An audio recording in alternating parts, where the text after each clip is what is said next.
So, welcome again to today's episode where we are having Hsa Win. So, I'll give Tatiana a few minutes to say hi. Then we shall hear from our guests. Tatiana, the platform is yours. Thank you so much. Hello, everyone who's watching right now. My name is Tatiana, as you know, but I prefer to go by Tati. You can call me Tati, that's better. And welcome to the platform today. Today we have our friends and we're gonna hear from him. Let's pay attention to every single details that he has to share with us today. So welcome everybody and let's enjoy this. Thank you. Thank you so much, Tatiana, for that. And without taking minutes, let's hear from our guest, Sa. The platform is yours. Tell us, introduce yourself to us. Yeah, thank you, Sam. Thank you, Tatiana, for having me. Give me the opportunity to share my story with you guys today. And yes, again, my name is Hsa Win. I go by Sa, my first name, because Sa in my language means star. So Sam again. So Sa is I always go by Sa, my first name. So yes, I am a former refugee from Thailand refugee camp. I came to this country in 2011. I moved to Accra in 2015. So I've been staying here for quite a long time because this is like one of my favorite city. So it is very diverse. That's what I like about it. It's the diversity in the city of Accra. So like I said, I am a refugee, a former refugee from Thailand. My family is originally from Myanmar. I'm not sure if you guys have heard of Myanmar or No, Burma. where is it? No? Where is Okay. it? So it's a country located in the Southeast Asia. It's bordered by Thailand, China. So it's like in between those countries. So I want to tell you like how I became a refugee. So my parents have to escape war in Myanmar because of the government corruption, ethnic cleansing, and yeah, there's like a very terrible things on during that time. So they have to escape home country and they have to move to Thailand to seek refuge. And then yeah, then that's how I became refugees. I was born in Thailand refugee camp, and I came to this country in 2011. And coming to this country, without its culture and language was very challenging for me and my family. It's like we have to restore our new life here in this country. And we have there are so many challenges that we have faced. The first one is language barriers. So I'm pretty sure that many people who came to this country will also have similar challenges. It's like language barrier. Like back in refugee camp, I didn't have a good education because my family couldn't afford uh, they couldn't send to school, so I have to stay home. I have to work. When I was when I was like about 9 years old, I left refugee camp to work with my mother in a rice field, a crop fields. So we had to pick corn. We had to do like a very hard labor work. We be paid like a little money that we use those money to come to support our family, like buy food, clothing. Yeah, and like I said, refugee camp and America is very big, different countries. So in this country, you have more opportunity, you have more access to education, healthcare, housing. Because back in refugee camp, we didn't have any of those stuff. It is very hard for people to get a free access to healthcare, education, jobs. There's no they didn't have anything like that back in refugee camp. So my mother decided to bring me and my sister to America because she wants her, her children to be to have a better life, a better education, and a meaningful career. So I'm very fortunate, and I really appreciate my mother, for bringing me and my sister to this country. And I was the first person ever graduated high school, and then I also attended college. I'm the first generations, and right now I'm still trying to figure out what I want to do with my my careers. I want to pursue a I want to I want to work in medical fields. So I'm very interested in working in medical fields. So I was thinking to pursue a career as a medical licensed, I think it's called LPN, a licensed practical nurse. It's similar. It's almost like a medical assistant. But yeah, like this. That's my next plan. I wanted to go back to school and hopefully get my associate degrees and start working in medical fields. All right, Sam. Anything else? What else can I share? Thank you so much, Sa, for that introduction. I think with introduction, like everyone has understood and known from the small detail that you've given us that the refugee life or refugee camp is totally different from American life. So, Tatiana, do you have anything that you can add there before we start learning from Sa? I don't have anything to say, but as he said, thank to mom who let him have this opportunity to be here and having education and a career path. We just have to be thankful to our mother because they know better for us. That's the only thing they can wish for us, and it's to have just a better future. Yeah. So thank you for you, Sam. I'm just gonna call you Sam because No, call you him say that you prefer to go by Sam. superstar. So we have two Sams. I don't know. Should I call you Sam 2 or Sam 1? It's not called What do you Sam. prefer? It is Sa. Sa. Sa. You can say super. Yes. Yeah, super great. Just start calling him Okay, great. Sa. Okay, I will call you Sa then. Okay. Yeah, great, Sa. So that's such a good background of you, and we are happy to have it as a share. And I hope that everyone that is watching us right now is getting something new from you. Let's just keep hearing from you, Esa. I mean, Sa. Sorry. All right.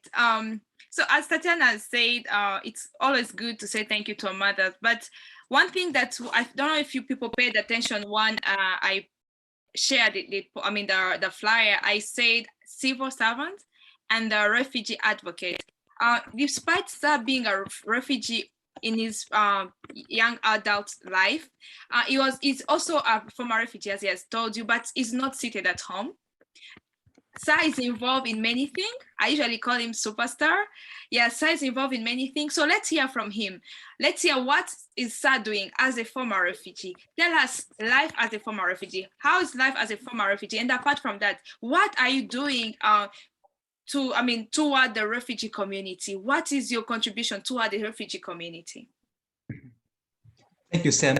Yes. So, like I say, as a former refugee, every time when I think about, oh, I don't want to go to school. I don't want to do this job here in America. I have to think twice, I have to think about my life back in refugee camp. I don't know that in this country, many people are taking like they're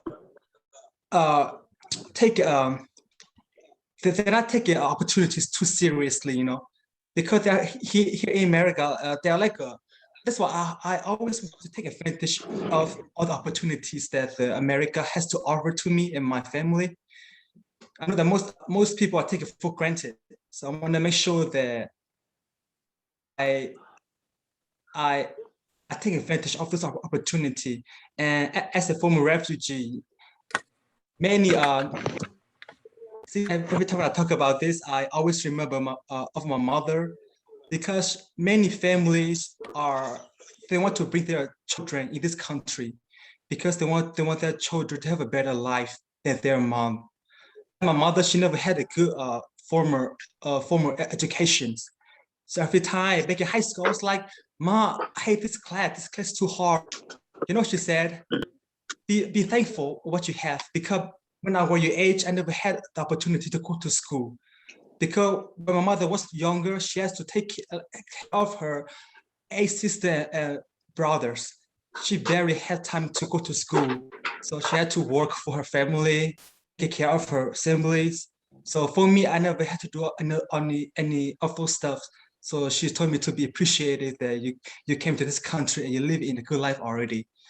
And that's why I want to start to give it back to my community. I started to join different organizations and non-profit organizations to help to give it back to my community. So I want to be their voice. And I know that many refugees are sometimes they feel like they are voiceless. They have no power to speak up for themselves. So I want to be there. I want to be an advocate for themselves. So that's why currently I'm working at Asia Inc. It's called Asian Services in Actions.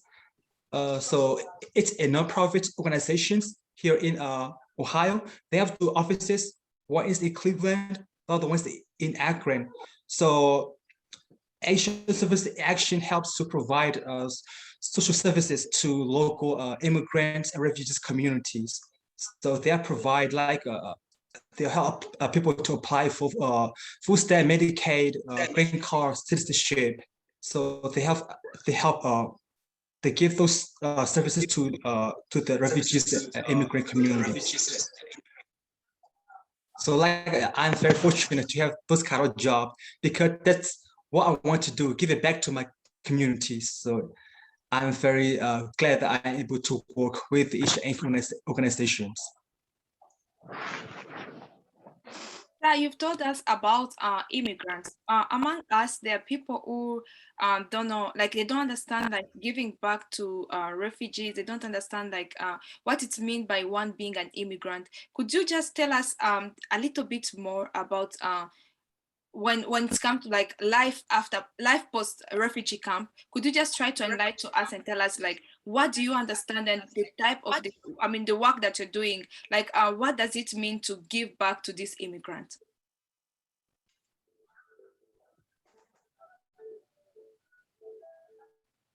Okay, Sam, can you repeat that again? I was saying this can you hear me okay? Yeah. Okay, I was saying this among us, among people who are following us, there are those who don't understand who are refugees, who are immigrants. Can you give us a difference? Difference, is there a difference between refugee and immigrant? Because sometimes people usually confuse those two words. Can you try to enlighten to us and tell us like who's a refugee, who's an immigrant, and why is this person called an immigrant versus the person being called a refugee, or are they the same? So see, this is very so it's like most people they misunderstood the difference between immigrants and refugee, because immigrants are someone who decided to leave their country and they want to find better life, better education, and better job, right? So a refugee is someone who had to flee their home country because of numerous reasons. It can be a religious persecution, a government corruption. It can be any other bad situation in their home country. So they have to flee their home country in order to find a better life. So a refugee person cannot return back to their home country. An immigrant person can decide they should stay or return back to their home country. So that's the two different definition of immigrant refugees. They are not the same. Okay, so what you mean is that there's a difference between refugee and immigrant. So what community do you serve? Do you serve the refugees and immigrant, or you serve only refugees?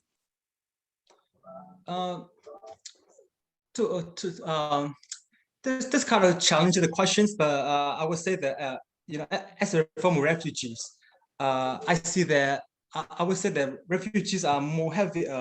They have to go through a lot because of they have to go through a lot. So as an immigrant person, you have the choice, to stay in your home country or to go to another country that you can return home as a refugee. As a refugee, you'd have those two choices. I mean, yeah. If you decided to go to move to find a refuge in another country, you cannot return back home because at your home, like my family, they had to escape war because the Burmese government, they want to take control of the land. So they're no longer able to return back home. So they have to stay in refugee camp there, and they have to go to United States. So yeah. I think like Thank you Samantha so is much, banning Hsa. me question today. I think I have one more question for him. Yes. So Hsa, I know that beside the language barrier that you had to go through, or the one that you had to face, what are other uh, challenges that you faced before you get to the stage that you are in right now? I know you have been successful in your school, in your language, in your work studies, which is great. But what are the challenges that you faced in life that you think if someone get to know about these challenges, it can help them in the future to know how to overcome it? Yeah. And besides language barrier and also I would say transportations, because when I came to this country, I didn't know how to drive. I was very young. I was like only 12 years old. And my mother, she's still new to this country, my sister. It is hard, like if you want to go to do a laundry, to go shopping, sometimes we have to walk, it is very dangerous. If you're new to America, you don't know how to speak English. What is something terrible, like what is like something happen to you, and what you're gonna do. So How you're gonna transportation, defend yourself when you don't speak exactly, English? yeah. And also racism is very big issue. When I was younger, I always faced that in school, racism, Mhm. because I know, because I look different than other people, and it is hard for other people to accept me, as the American. So it is always hard. When I was younger, I had to face those challenge.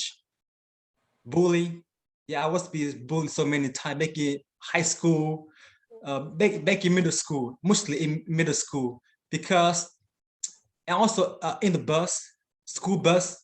I remember one time when I was like a push out of the seat, and I fell on the floor, and also I just stayed silent because I was so afraid to let my teachers, my bus driver knows, I don't want to cause any trouble. I want to avoid those situation. As I grew older, I was like, no, I cannot avoid this situation. Those are not okay, not okay. Mm. So that's why I never let bully to uh, to get on me. So I always want to stand up for myself and for other. Mhm. I know bully it's such a big deal in America, Mhm. especially for the kids that go to high school, Yeah. college. I used to think bully was just for like in the movie. It Mhm. wasn't real until I found people that explained to me, "Hey, this thing is real. I Yeah. got bullied at school. I got bullied at work. I got bullied everywhere." Mhm. So it's such a challenge for us that we didn't used to this kind of thing. And when you get here, you don't have any defense, especially when you go to school. You're not with your mother, you're not with your father. So you're there by yourself. You have Right. to stand for yourself and fight for it. But Mhm. what was the better way for you to fight against this? Was it just to being quiet or your silence, or did you get to do something just to push them away from you? I mean, see, I learned this from my mother.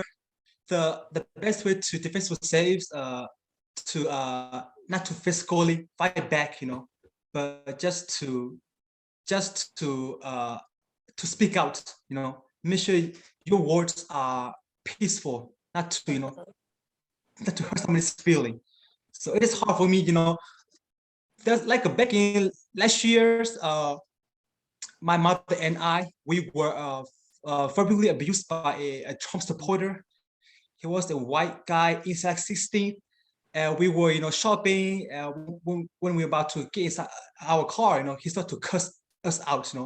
He used the F-bomb. He was like, get out of this country. You bring viruses. And that caused my feeling. I was so angry that I started to record a video. That's like the tool that you have to use if you're being abused, if you're attacked. Make sure you always use the social media. Now that we have our phones, with us all the time. Make sure you take advantage or use your phone to record the incidents. So, my mother, she tried to push me. It's like get back in the car. Let's get out here. And I never fight back. Never physically fight back, attack the adult, the white man. But I have to make sure that maybe he misunderstood me, from that race. So it is very important to educate them where you're from. So we need to make sure they know we are all Americans. So we need to work together, not to divide each other. So like my message is to be, very kind to one another. That's very good from you. So, Ludi, can you please mute yourself, please? I think I've muted him. Hi, it's okay. So, so we do understand that you are, despite being a former refugee, and despite being a former refugee, you are not seated at home. You are a civil activist, civil rights activist, right? You correct me if I'm mistaken. And also, you are also a refugee advocate. I know advocating for the refugees or immigrants, there are a lot of challenges in there. Could you share with us what are those challenges that you face while advocating for these refugees or for these immigrants? And also, how best can these okay, let us go with that, then I'll bring my second question. I don't want to overwhelm you today. Yes. As a former, as a refugee advocate, there are so many challenges that I have to overcome. Have to overcome obstacles. Can you hear me? Ludi, can you mute yourself, please? Samantha, can you mute everyone? Is it fine now? Yeah, I don't know how she's getting unmuted all the time, but we're just getting background all the time. Lady, could you? It's still on. I'm trying to mute and it's unmuting. I don't know why. No, it's fine. Okay. Can go on, sir. It's all good? Yep. Okay, thank you. Yeah, as a refugee advocator, I always there are like so many challenges that I have to overcome. Like one is like if you want to help your your communities, there's going to be always somebody that are not willing to like share their stories and sorry.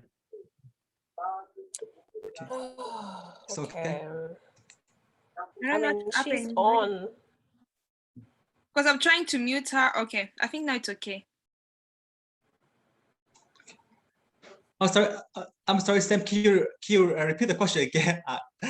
I kind of lost. It was kind of disturbing. Sorry. I'll do that. I was asking, like, I understand being a refugee. Do I remember that question? But I remember as being a former refugee, like there are challenges that you face while giving out these services. Could you share with us what are those challenges you face while providing services to these refugees? Tell us like the services to giving them to refugees, and also the challenges that you face in the country whereby many people don't understand what it means by being a refugee. What are those challenges? Okay. So to me, like a language barrier is still one issue to me, because I'm still learning English every day. As I go on, I'm still learning. From my mistake, I still try to improve my my English speaking skills. Yes. Sometimes I still have an issue with pronunciations. If I talk to someone American, I want to make sure that they fully understand me what I'm saying. So English is my fourth language. So of course it is hard, like to speak in English. Back in refugee camp, I never learned an English language until I moved to America. So yeah, sorry. And then so Stan, you still all the challenges, right? Yeah, the challenge that you face while you are providing the services to refugees, like when you go to the community. I know there are challenges that you face while giving the the challenges that you face while giving, I mean, the services to immigrant and refugees. What are those challenges that you face? Yeah, some are like they have a uh, they have much knowledge about like resources that you are provided to them. Like for example, right, voting. If you're a citizen in this country, you can vote. But some people they don't really know how to vote because most of the language are in English. If you want to complete the form, if you want to vote, you have to complete the form like to register to vote. Some people they don't have no idea like how to vote, who to vote, where to vote. Like those are the challenges that I have. Like I have to educate them. And also sometimes all the words, the vocabulary words that are in the voter register or the on the voter registration forms are a little bit hard to understand. Those are like official words that they use in government. So sometimes it's hard for me to interpret well what's the people saying. So it is hard like for me to interpret two different languages in English and in my language. And then and also many people in my community try to avoid like a situation when they had to deal with policing, had to deal with like a job, those stuff. And because they didn't have a very they didn't have formal education back home. So sometimes they like to like stay stay alone. They don't want to socialize. They just want to like deal with anything that they face. So sometimes it's hard for me to go to them and talk to them because they don't want to talk to you at all. They just like want to be alone. And yeah, those are challenges that I have. I think I faced that one too. It was just like in the first year after I got here. I felt lonely Mhm. because I didn't have anyone next to me, especially the person that could help me practice my language. I used to go to school, but then after that, what did I do? Nothing, just being home and being in my room, Mhm. nothing to say to anybody because I know that my language wasn't good at that time. So it Mhm. was it was it was a sort of shock that I went through because I didn't have someone next to me or someone around me that could help me, like push me to practice my language or just to be open to people or just go outside and explore the world. Yeah. It was such a challenge for me as well. Yeah. So that is why it is very important, for each nationality to have their own communities, organizations. So Sure. in that way, they can contribute to their community like a new Americans. So for example, right, Mhm. my community has its organizations when they help a new refugees when they come to America. They help them with to help the paperwork if they have to fill out the form like food stamps, Medicaid. So we have some money from our community to help them if they need a interpreter, meal, or other current. They can help them out with interpreting. So it is to be so benefits for each organization to have it like an organization to help the new refugees and immigrants in the communities. That's wonderful. I think that And I think we need go ahead, Tatiana. we need those people that will be cheering each other because Mhm. that's what we need in the community, especially in the new community that you just got in. Yeah. It doesn't matter if you're a refugee or if you're immigrant. We still need Mhm. those people that will be just around us to cheer us. Go for it. Don't give up because it's a new start. It's a new life, Mhm. and it all seems difficult when you just start a new life or a new chapter of your life. Yeah. So we just need those people that will be around us and cheering us, giving us some encouragement, you know? Mhm. Yes. So I understand that there are those challenges that you've talked about. So how can people reach out? I mean, how can people get to you? How can people receive these services that you're giving out? How best can they receive like the Medicaid that they're talking about? For those who don't know, the Medicaid is the insurance that the government give to immigrants Mhm. for better medication. for health purpose. How can people receive these services that you're giving them, especially when it comes to integration? Because it being that they first of all have the language barrier, there's also need for integration, right? So how can they best receive these services that you're giving, that you're providing? Okay, so currently I'm working at Hsa Inc. Again, that's the organization that you can reach out to. They help provide social services to local refugees and immigrants communities. And also there is another organization, it's called International Institute of Akron. They are also doing the same thing. They work with new Americans. You know, they work with a new American in this country. So there's only one office. It is located in Akron, International Institute of Akron. There's only one location. And yes, they both do a similar services to the communities. So if you need a language help with interpreter, they have over 10 different languages at each office. So you can reach out to them. Like I said, I know that Sam used to work at Hsa Inc. As an interpreter, right?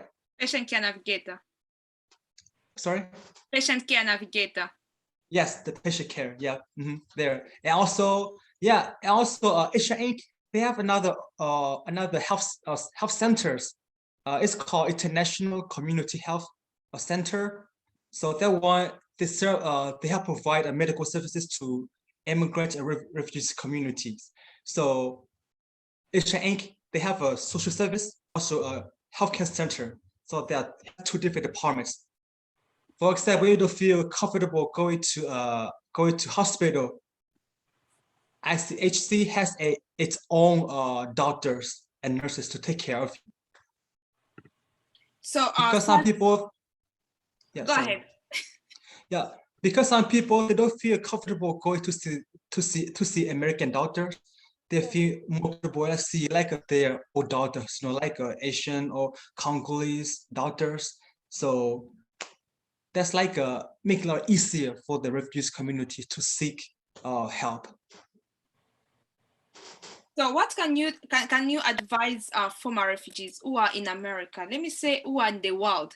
Those who resettled, those who got resettled, probably they might be in Canada. Those who might be in New Zealand, Australia. What is your advice to them? How can they best integrate into the community? And how can they best take advantage of them being out of the refugee camp? What's your advice to them? Yeah. So like I say, like always always be the change for a community. Be a good leader. Age is just people say that age is just a number, doesn't mean how young are you, how old are you. So it is very important when it makes me feel good when I help out somebody in my community. So it is like I want to give back to my community because before I came to this country, my mother was interviewed by a immigration officers. He asked my mother, "Why do you want to come to America?" So that's the question that he asked my mother, and then my mother looked at me and my sister. It's for them. That's what she said. Oh. Back in refugee camp, if I still live refugee camp, I might be able to graduate from high school, go to college, and also speak English. So that is why it is very important for me to advise younger refugees, younger youth, to be a voice for their communities. That's what I like to do.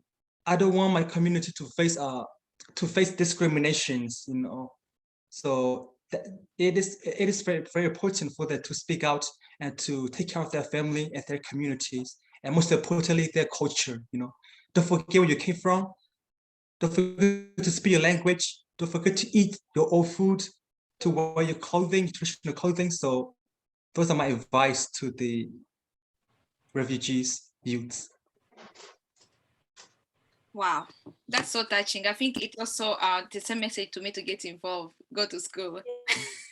That's a message to me, and I think we've learned a lot from Hsa. I don't know what to say, but we've really learned a lot. You've taught us what it means being a refugee. what it means being a former refugee, because people usually think like once you leave the refugee camp, when you reach your country where you're going to be resettled, it's all about eating honey and milk. But that's not life. It's totally the opposite of what is happening. Yeah, because we've heard it from Sa. Is a refugee advocate, is a service provider, but he's been a refugee and he went through the same process that other people go through. So people who are still back in the camp be like, oh my God, when I get resettled, I will go and start eating honey every time. It's not that. Yeah, it's not that. So there are challenges that are there. And even the people who are giving you these same services, the challenges that you provide to them, especially being isolated, especially not coming to them, however much they tell you this is what you should do, and this make it harder for you to integrate in the community. And also lack of community members who are advocates, lack of people who stand and be like, okay, let me do this for my community. Most of the time they reach out. I know most of the time, like, let me talk about my community. They reach out to Congolese and be like, you speak, how many languages you speak? I speak Swahili, I speak French and this and this. Can you just come and help interpret? They'll be like, I have no time. You get, once you say those kind of things, you are not only making it, you're not only praising yourself, but you're making it harder for your fellow countrymen. You're making it harder for refugees, for former refugees. Because if there is no one who's going to speak their language, how will service provider provide the work? If it's all about social services, we're not willing to help. Yeah, if it's all about social services, let me say there's employment opportunity. How would they talk to you when, let me say, for example, you speak Mandarin. The one from China is Mandarin. Yeah, you speak Mandarin. So how will someone speak to you when they don't know that language? How would a person tell you about the services that they have? We have many organizations in Akron. We have the IWC, that's International Welcome Center, that is also working to help refugees, especially those after 91 days, to provide, what is this? They provide basic need, but how would they do that if you don't want to associate to them? So this also a word that I can also join to what Saz said, to former refugees who are out of the refugee camp to get involved, volunteer, go join volunteering services, help your community, because we need you more than anything else. I don't overtalk because, once I have the mic, we shall sleep here. So Tatiana, the mic is back to you before we give it to the public and people can ask some question. I really don't have much to say. Everything that Sa talked about, it was touchful. It touched my heart because it means a lot from him when he wants to be a voice for everyone that just came to America, because he knew the challenges that he went through and he doesn't want people to go through the same thing. He's such a model. And that's what we need in the community. When you know that you face this situation and you know how you will overcome it, you have to be a model for other people, because they might go through a lot or maybe the worst. But when you show them that you will be there for them, it's such a big gift that you can give to people in the community. So I'm still thanking you, Sa, because it's not everyone that is willing to do so.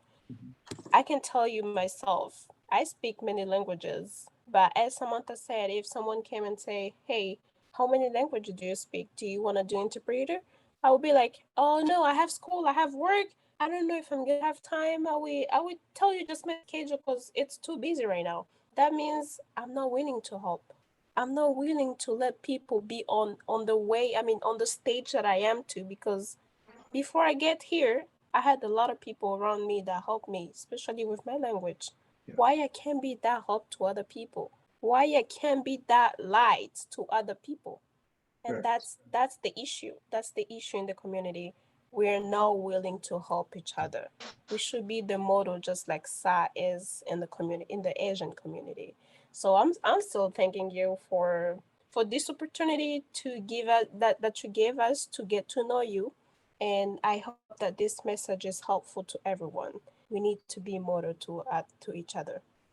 Thank you so much. Hey, we're gonna pass the mic to the public if they can ask questions. 2 to 3 questions, that would be great. That'd be good, right, Samantha? No Yeah, more that's questions. yeah. Yeah, because So he had a lot today. yeah, he told me some. I'll be available after 3 hours. Like, okay, it's okay. I'll go with your time. It's fine. So Yeah. the mic is now in the public. The mic is now to you, participant. If you have any question, don't hesitate. The platform is open for any question towards or any view that you'll want to add toward today's topic. You're most welcome. Yeah, all the question are welcome. I'm not gonna ask you questions, Sa, so don't worry. Don't No, worry. please feel free. If I have answered any of your previous question, please take this opportunity, to ask me questions that you had earlier. I'm just gonna give the public a chance to ask a question first, and then I can go ahead. Monica, Yes, do you have a question? Oh, John. I think Bertin is yeah. Okay, Bertin can go on. People just raise your hand, then we shall go ahead and pick you. Yeah, Bertin, you can go ahead. thank you. Yeah, how do you say your name? Is it Hsa Win? Yeah. Great, sir, superstar. You call me Sa. My first name I go by Sa because I like the name because Sa in my language means star. So let's But go by in Sa, English, my it first means name. Superstar. half See, association of Samantha, something. you are right. Samantha, We're you are not the right. superstar, but yeah. Thank you, and I'm sorry I came in a little bit late. Samantha, I'm a priest personally Thank you for being here.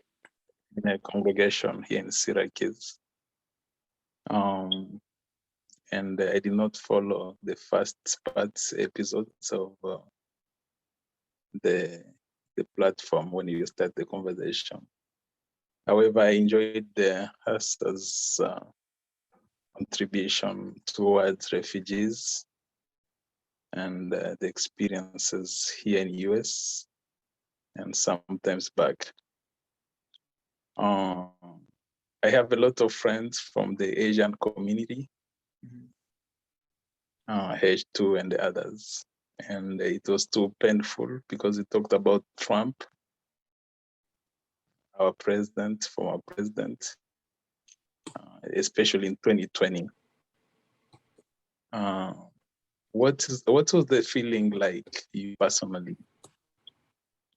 Secondly, what was the motivation toward the 2020, especially when they had to label you guys, people from Asia, our brothers and sisters from Asia, when it comes to coronavirus? Okay.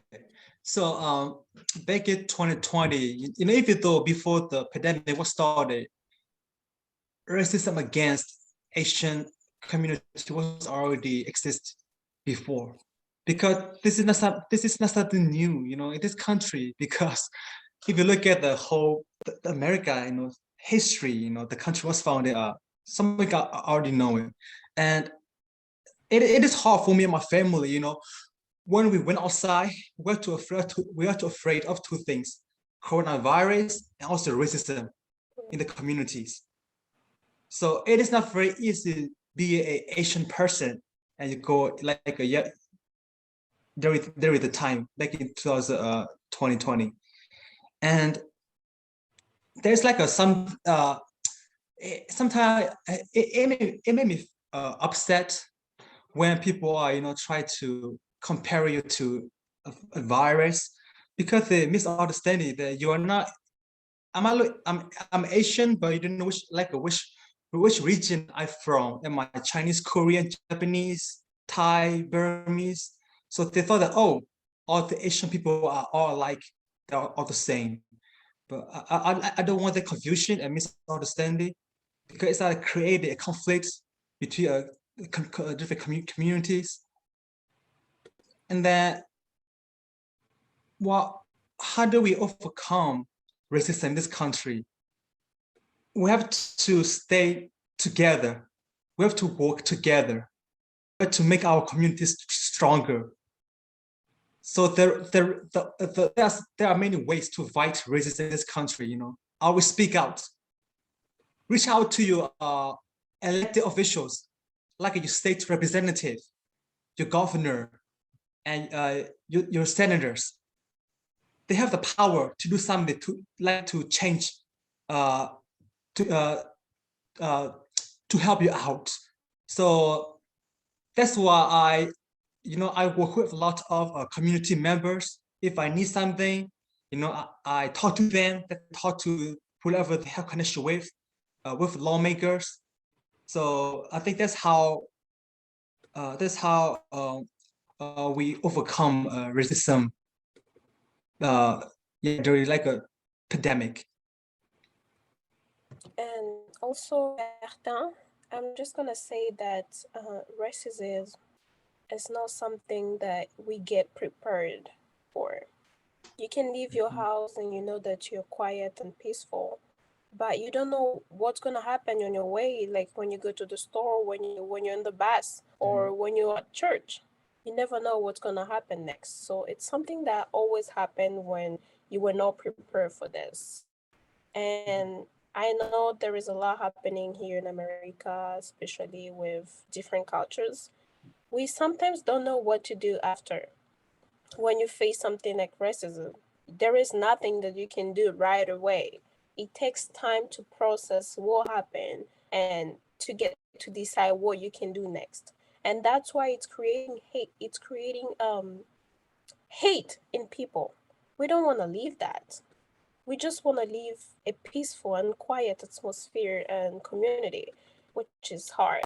People are different, and the only thing I can say we can do is just being quiet, because you never know what they can take from your words.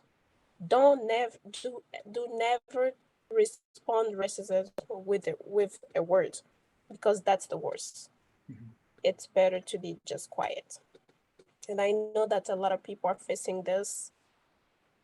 It's just so hard, and it's a lot to take in.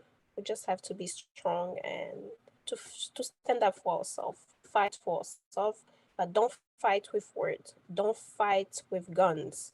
Don't fight with anything. Just be quiet. It's a powerful Samantha, comment on dit Tool. l'arme? Tool. Yeah, it's a powerful tool to use when you're facing this situation. All right. Thank you, Bertin, for that contribution. Let's hear it from Tambara John Bosco.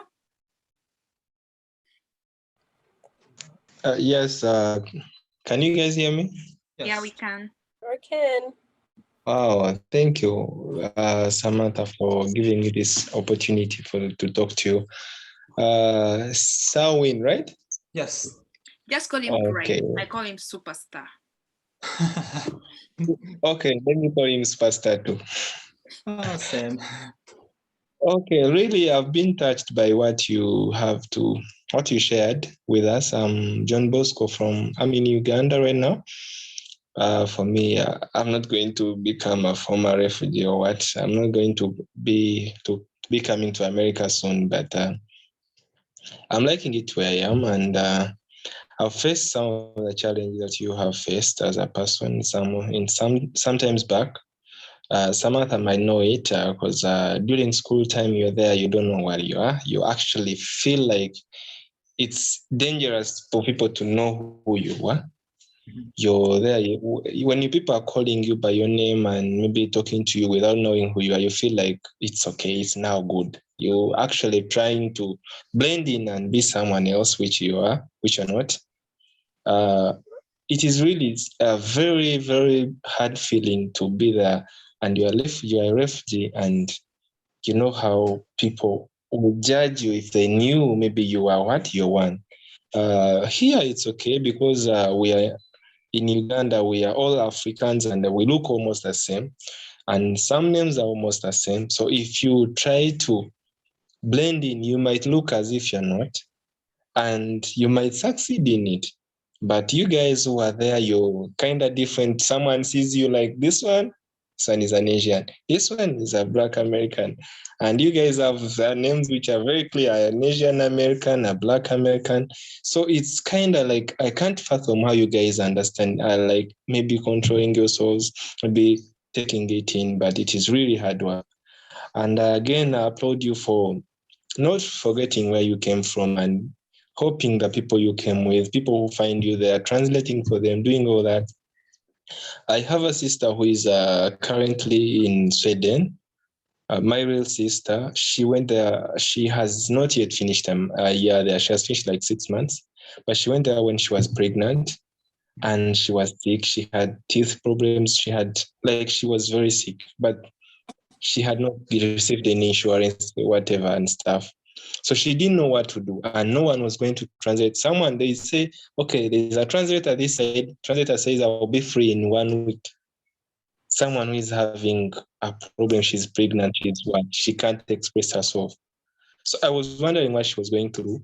She was asking me, currently I'm a nurse, here, but I couldn't help her, like maybe prescribe some medicine for her because that side she cannot buy over-the-counter medicine minus a prescription. So I couldn't help her. So it was really like a very bad experience for her. And even for me, she would talk to me. I don't have how to help, and she knows I'm a medic. I can help her do something, but nothing. So what you're doing, don't take it for granted. You're doing a very great job, because if you're in a place and you don't know what to say, don't know what to do, you cannot hear anything from someone, it's really something which is very painful.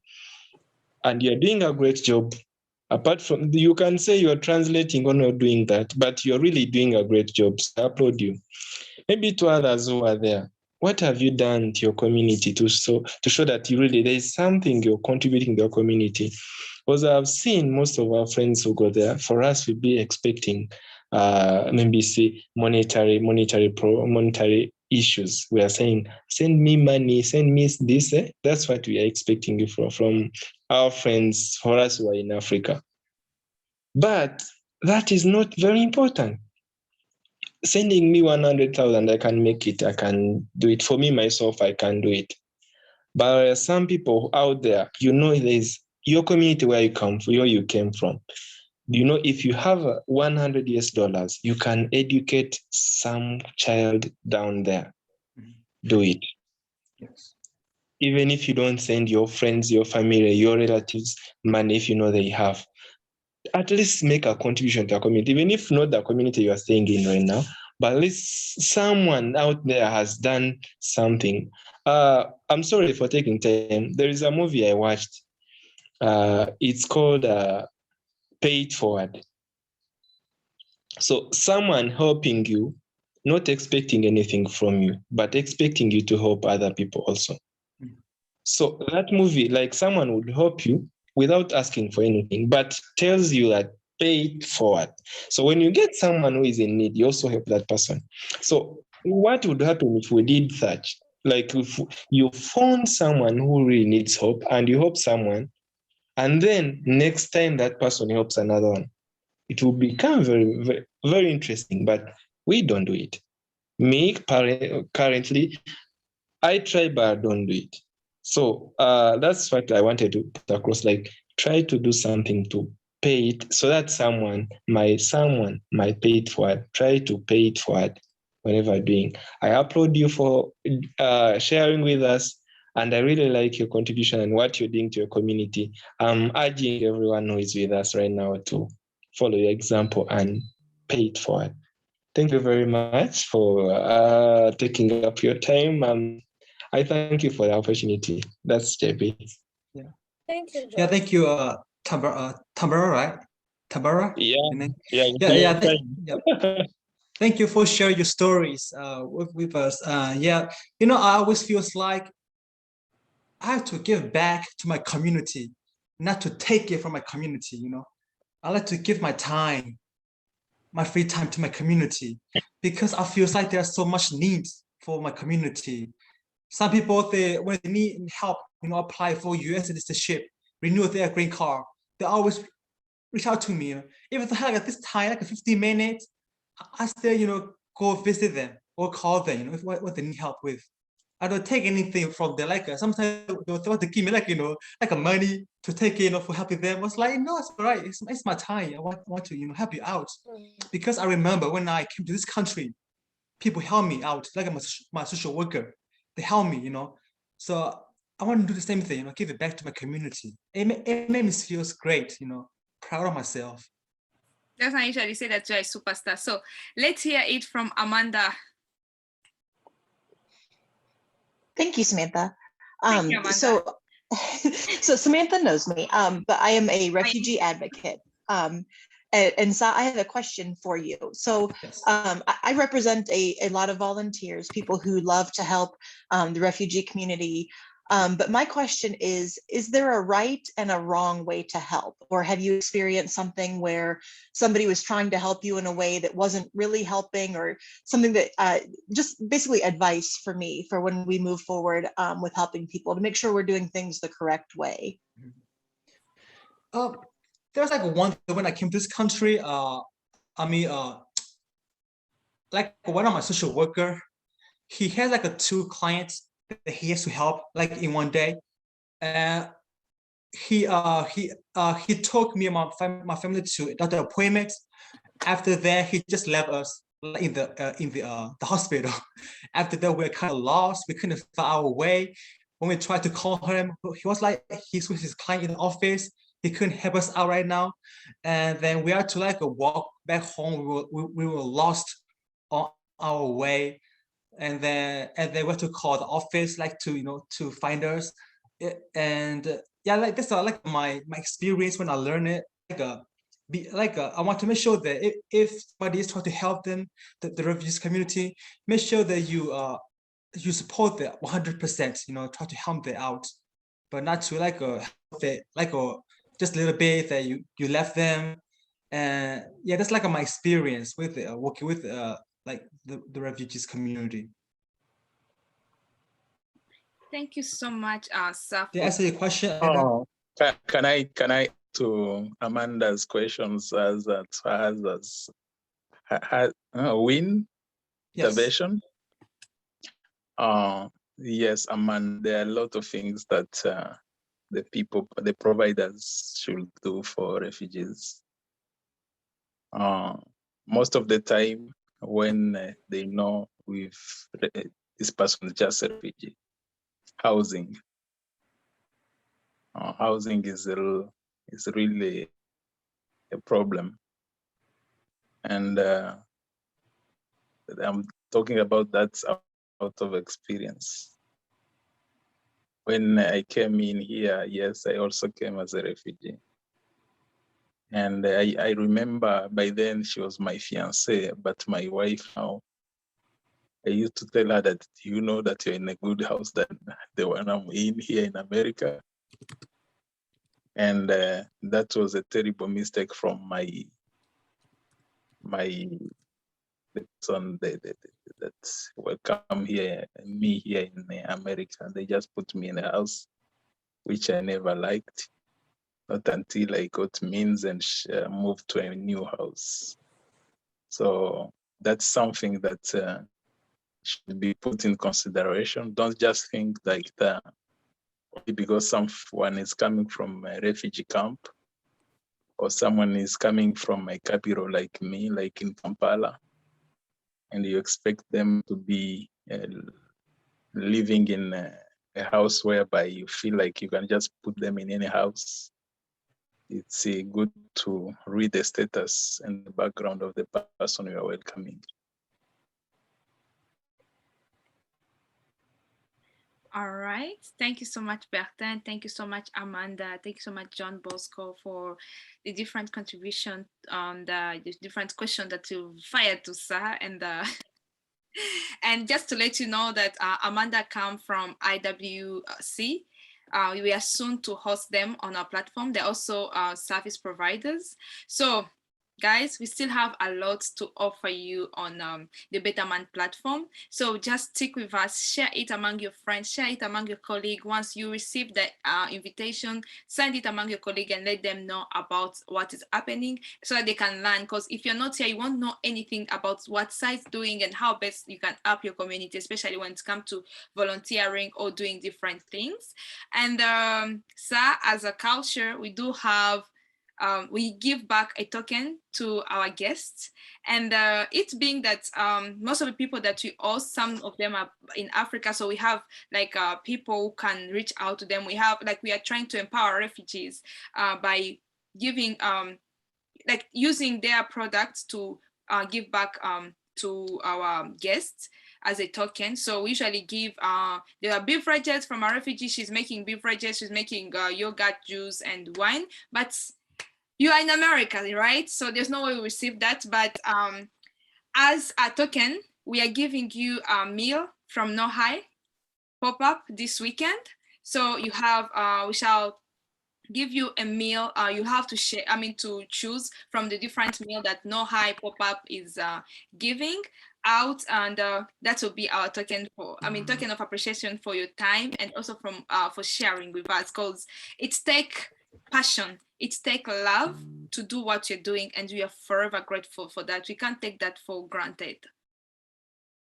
So Tatiana, do you have anything to say, or should I give it first to Hsa to give us a conclusion, then give it to you? I think Hsa can conclude and then I'll be the last one. Okay, so your conclusion or advice toward service providers, your advice toward refugees and former refugees, and why not the world in general? Well, my advice to the refugees, never give up your dreams. When I was young, I always want to be a doctor, because it is hard to reach that dream back in refugee camp. So when I came to this country, I started to realize, oh, how can I become a doctor? What are the process that I have to do? Do I have to go to school? How much like education do I need to have in order to become a doctor? So, like I said, my childhood dream, and now I still want to pursue my career in medical fields.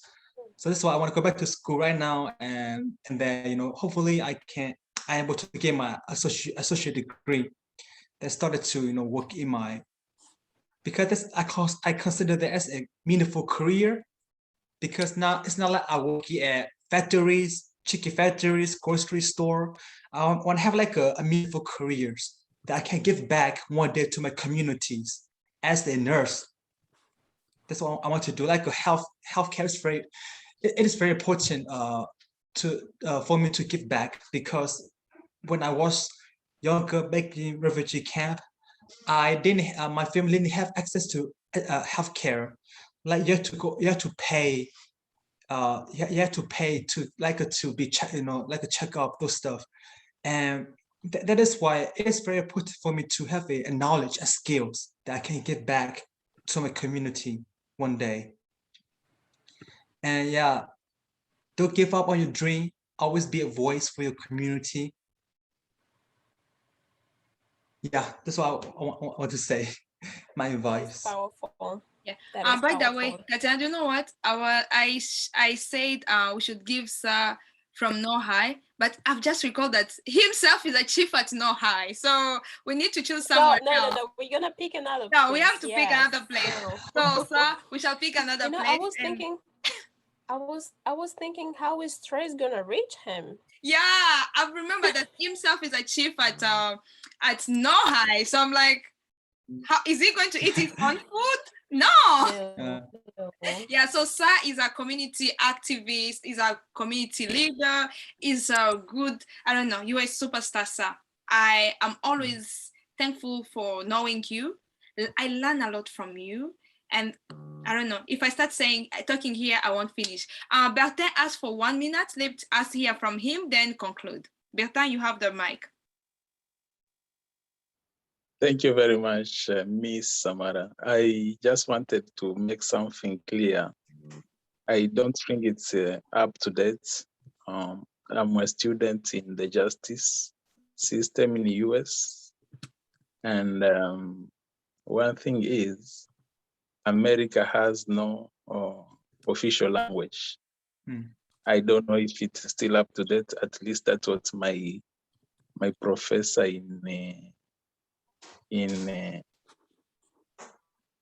told me sometimes back in the political science. So I also wanted to say for the viewers that Americans are good people generally. And because us in the law, we don't say that, especially in the policing, we only have bad apples. So not all Americans are racist, like we have been discussing in the here.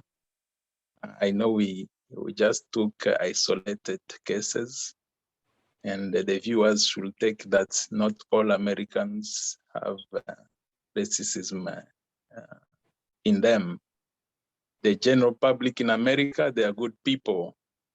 So only the bad apples can be the racist. Thank you very much. Thank you so much, Bertin, for that. So Tatiana, let me hear for you and call it a day. So I was thinking, how about we ask Hsa to pick a restaurant where he's gonna eat, not his place. Yeah, that's a good idea. Tell us your favorite, not your place. And just to be immigrants, because we are supporting immigrants. Yes. So you can choose either a restaurant or something from an immigrant, person, anything. Don't mind about the amount. Just tell us anything. Just to be an immigrant or a refugee, because the goal of Better Mind is to support immigrants or refugees. So, any idea? Any idea, or you will choose and communicate back to us? Right now, cause I still have to think that which restaurant to pick because I just already ate like 1 hour ago and right now I'm still decompressing. So I still have to. It doesn't have to be today. Even no, if this is gonna be your lunch tomorrow. It's gonna be your lunch tomorrow. I have to check my schedule for tomorrow. I know this upcoming weekend my schedule is packed and it's booked. I don't know if I happen to have time to make schedule for the lunchtime, but I will check it and can I get back to you by tonight? Which restaurant I would like to? Yeah. And remember, it has to be a restaurant from a refugee because we are trying to support them. Good. Okay, I don't know a couple. No, don't choose me. Don't choose me. Don't choose no high. Okay. All right. Tatiana, may I ask where you live? I am in Oregon. Oh, Portland. Oregon. Okay. Yes, it's on the other side from you. Yeah. Mm-hmm. So Sam, how this gonna work out? How you gonna dine in? No, you know high us different chief every weekend, so you can choose among those chief as long as it's not you on the on the main. On the list that week. You can choose from any chief from high from any place, but just to be an immigrant or a refugee. Okay, so just two of us, how about Tatiana and all the guests? No, it's only you, honey. No, that's your gift. That's your gift. It's only for you. Oh, okay, I see. All right, I thought we're going to no. go out and eat in person. Okay. All right, thank you everyone. Thank you for being here. Thank you, Hsa Win, for the time that you've allocated to us. We can never take this for granted. Always be here with us. Always when we ask you, squeeze time and always allocate it to us. It's been a pleasure. We've learned a lot. Everyone has been here with us. I just want to say thank you. Your presence has been a blessing to us. Tatiana, you're a blessing to me.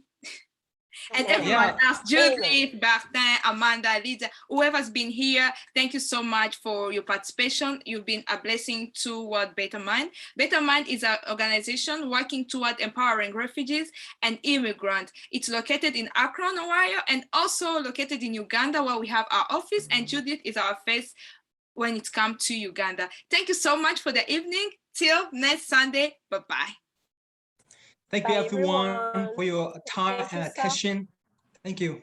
Yeah, we always have 5 minutes staying back, me and Tatiana and the guest, if you want to, for any question toward Better Mind or toward the work that we do. But we shall end here with our recording, and thank you so much for your participation.